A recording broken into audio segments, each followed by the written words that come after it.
Toad the brake van was feeling sad.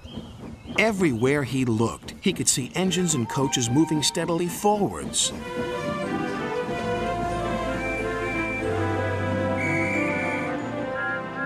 They all looked confident and cheerful.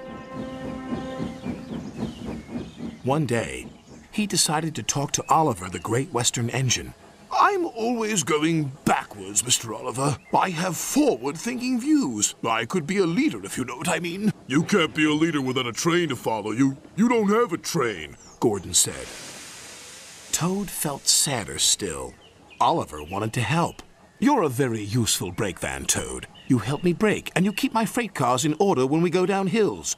I know, Mr. Oliver, but it would be so exciting to go forwards for a change instead of always seeing things sliding away from me. The freight cars were cross with Toad. Who's he to start complaining? He's lucky to be able to look after us. Let's teach him a lesson.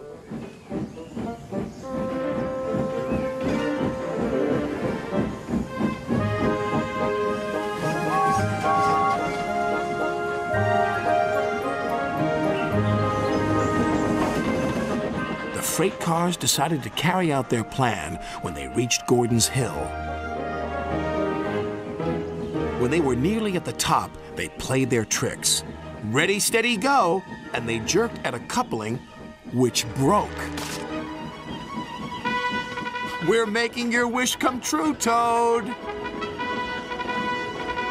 Follow the leader, yelled the freight cars. Toad was still in a state of shock, so he didn't know what to think, and he couldn't ask the conductor. He had jumped clear.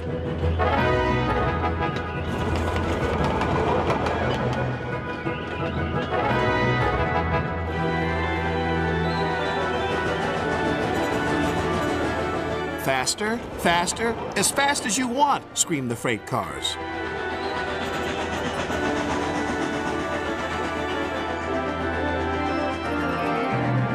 Suddenly, Toad found it fun, but the fun was soon over. A crossing lay ahead and the gates were closed. Toad couldn't stop. Worse still, Toad now realized he was on the wrong track. There ahead was Gordon. The signalman changed the points just in time.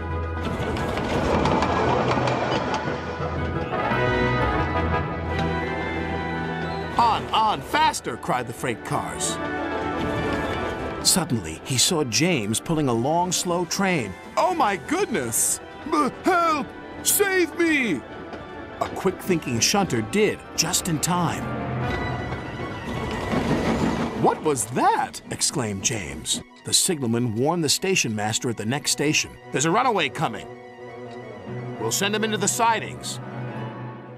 Help! Help! Called Toad again. Toad saw some buffers. Those'll stop me! But the points to the buffers weren't set.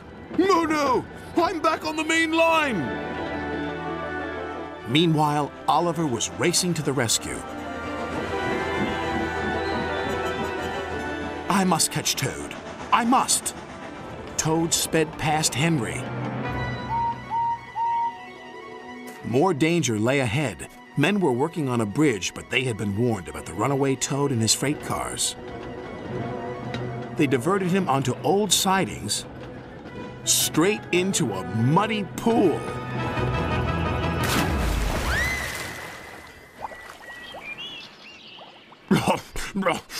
Stopped at last.